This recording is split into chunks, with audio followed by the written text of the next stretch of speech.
Bom, já estamos de volta. Eu estou aqui sentadinho, né, no nosso espaço de entrevista. Iniciamos hoje a série de entrevistas, né, com os candidatos a prefeito no próximo dia 3 de junho, quando a cidade de Teresópolis volta às urnas para escolher prefeito e vice-prefeito. Iniciamos, né, esta série com os candidatos do DEM. Bom, antes, fazendo, né, uma explicação, a nossa ordem de entrevistas obedece à ordem que está posicionada, né, no sistema de divulgação de candidaturas do TSE.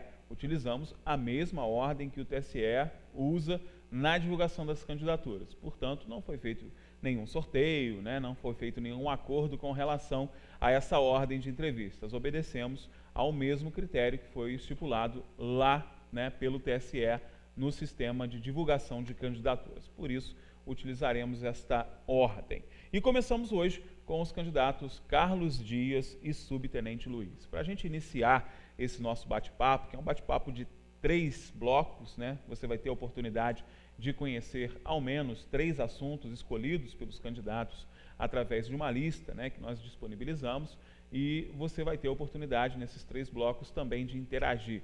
Lembrando que essa interação não será aqui ao vivo, você vai poder mandar perguntas e nós encaminharemos essas perguntas aos candidatos para que depois você receba, né, as suas respostas aí em casa, né, na comunidade do Facebook. Você tem essa oportunidade através do nosso inbox e também pelo Instagram ou o nosso WhatsApp, que o Rodrigo está colocando na tela agora, tá bom? Garantindo também a sua interação nessa série de entrevistas.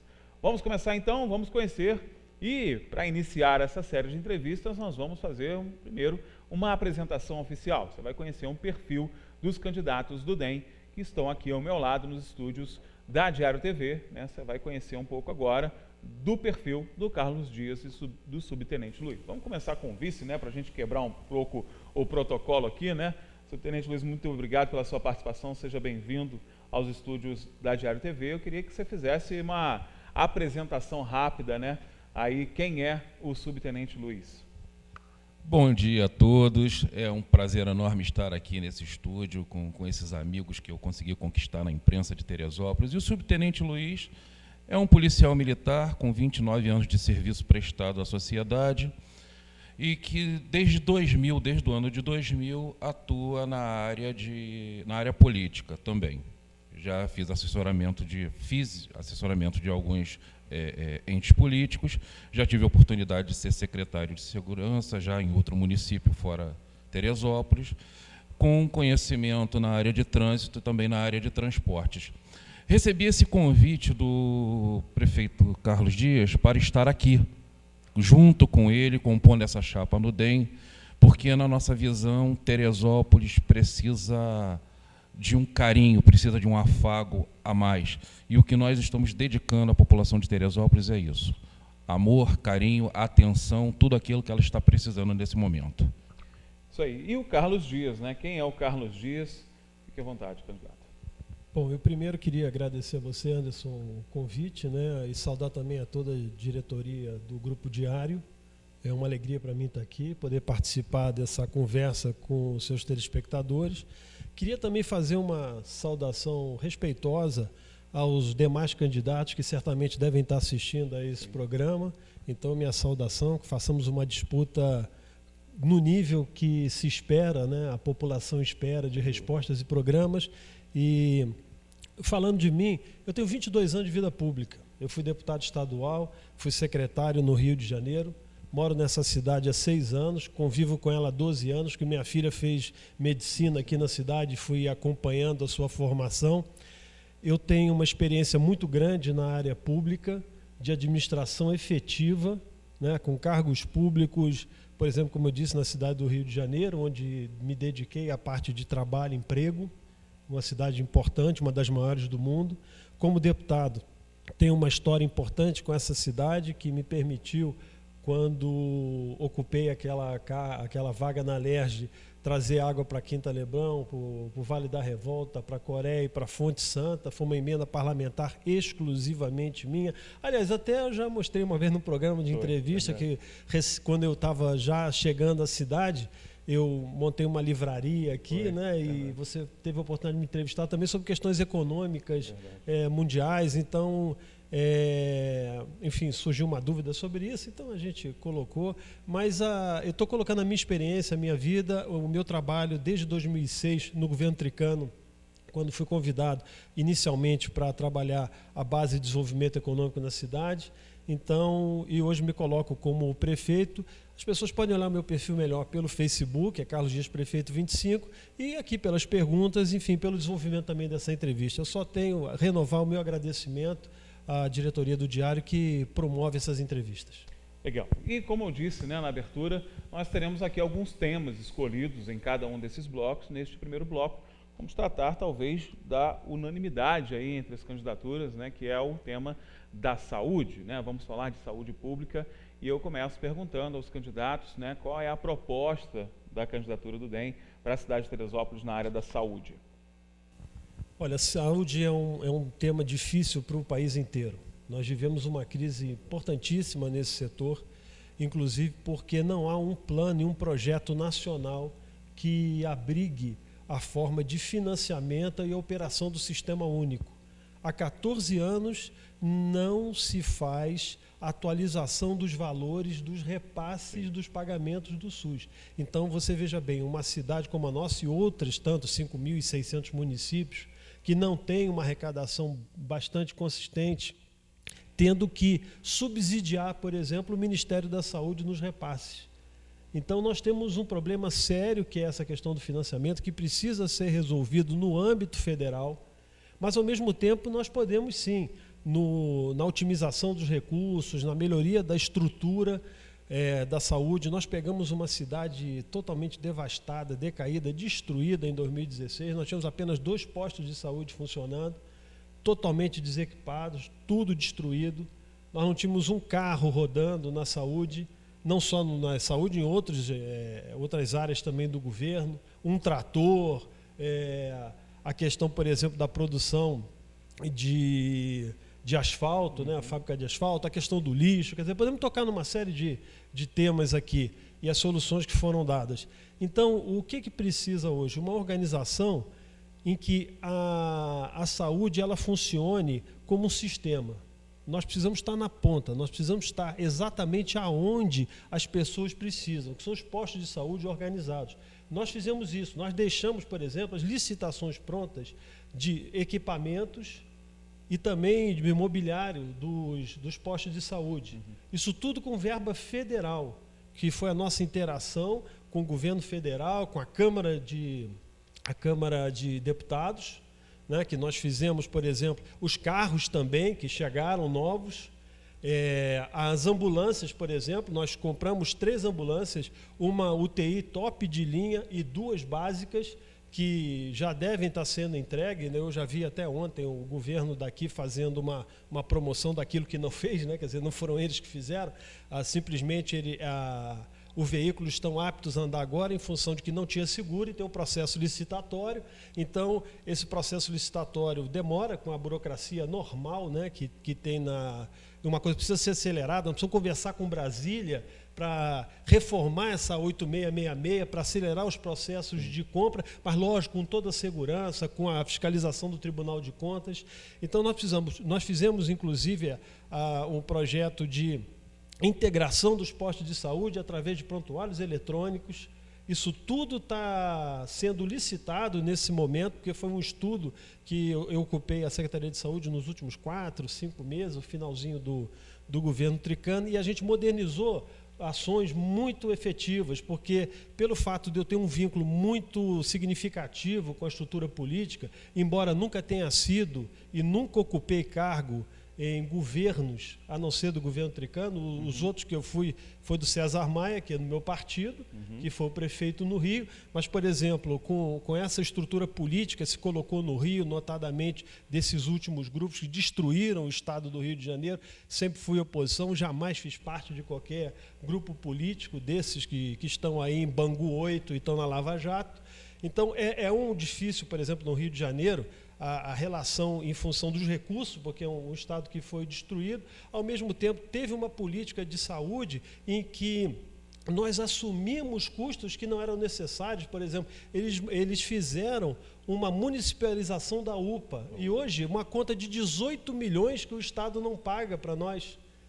A questão dos medicamentos, por exemplo, que nós temos uma farmácia básica, que são compromissos apenas que o município tem que ter em função da sua parca condição orçamentária. O Estado não completa e nem a União.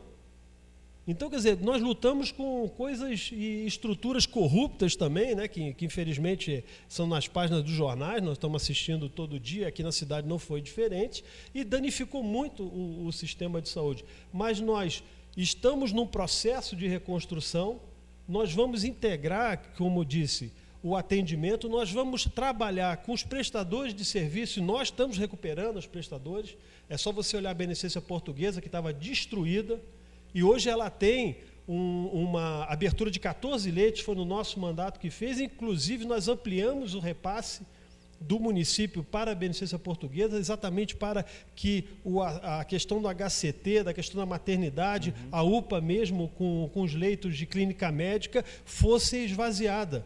Porque a cultura hoje é da ponta, né, de chegar e dizendo tudo na UPA. Não, nós temos que recuperar essa base de confiança na estrutura dos PSFs e ampliar também o agente comunitário de saúde, que vai de porta em porta, visita casa em casa, conhece a pessoa, conhece a família, conhece o drama de cada família, e essa orientação, vamos dizer assim, de atenção básica e prévia que a gente vai fazer. E se você me permitir concluir, eu queria falar com a questão do abastecimento.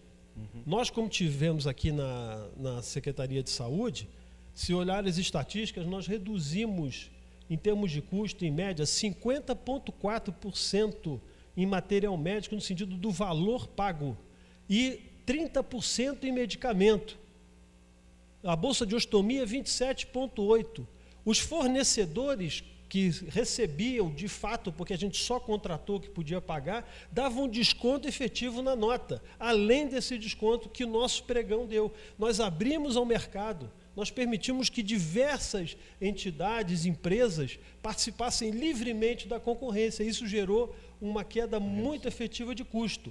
Agora, é aquilo que eu falei lá atrás. Às vezes você pode faltar um medicamento, pode, mas é da União, é do Estado que não abastece, é de alta complexidade, é de média complexidade, é a área que nós precisamos suprir em função da responsabilidade, mas não da condição constitucional. E uma resposta que eu quero dar a isso é o seguinte: nós vamos fazer um sistema terceirizado de farmácia. Isso significa o seguinte, que o estoque vai ser 100% na cidade. A nossa próxima licitação vai ser nesse sentido.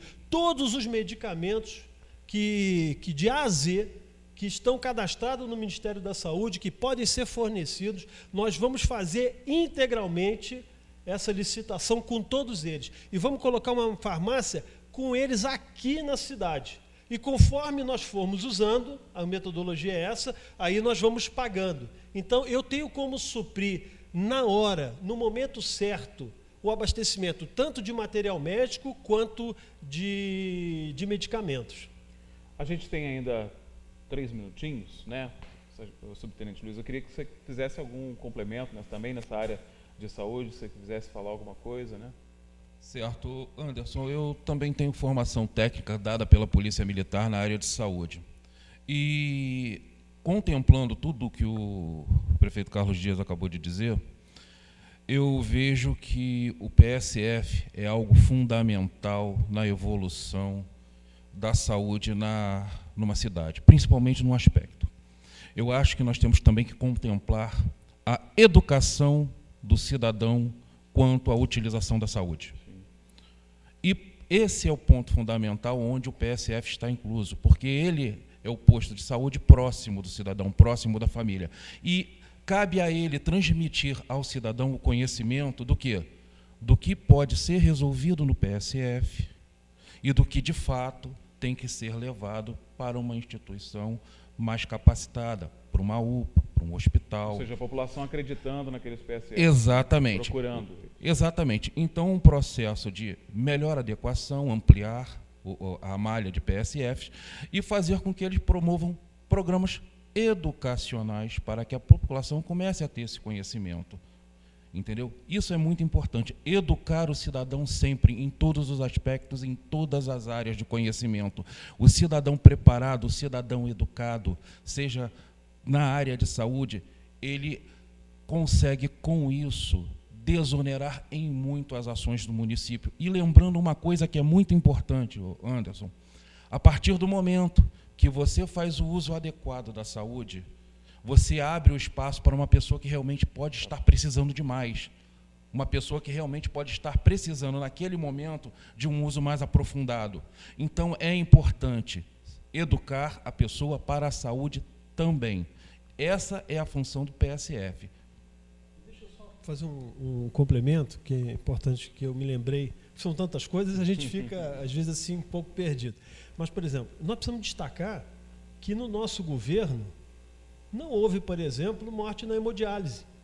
Hoje nós temos, aprovados no Ministério da Saúde, 210 vagas. Nós temos uma das clínicas mais modernas desse estado. Não tem ninguém fazendo hemodiálise fora daqui, a não ser um paciente que tem uma condição de vírus e que a nossa sala de isolamento ainda não está pronta.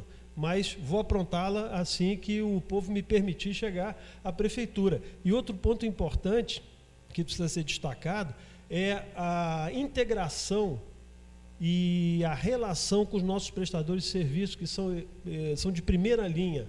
Então, nós precisamos fazer com que esse serviço que eles prestam, ordenados lá no Ministério da Saúde, o financiamento adequado, porque não é justo que esses prestadores de serviço trabalhem abaixo da sua condição de custo, e também não é justo que a população de Teresópolis pague por serviços de média e alta complexidade, que são competência exclusiva da União e do Estado. Nós aqui somos responsáveis pela atenção básica, então essa parte clínica médica, a parte ambulatorial, isso nós damos conta. E como isso às vezes está pressionado em função de que o governo do Estado e também a União não repassam os recursos, nós somos assim pressionados pela justiça a executar. Verdade. Aí você gera um ônus ainda muito maior. Eu vou te dar um exemplo. É na faixa de 6 a 8 milhões por ano de custo a mais só em ordens judiciais. E coisas que nós, do ponto de vista condicional, não humano nós temos que atender de qualquer maneira, mas não seria obrigação da prefeitura. Bom, gente, esse é o nosso primeiro bloco apenas, né? Lembrando que nós temos ainda alguns assuntos a falar. No próximo bloco, daqui a pouco, depois do intervalo comercial, nós teremos aqui o tema administração em geral. Vamos falar das várias ferramentas de administração. Os candidatos vão expor as suas ideias, né, para dar uma arrumada na casa da Prefeitura de Teresópolis. A gente vai para o intervalo rapidinho, daqui a pouco a gente está de volta.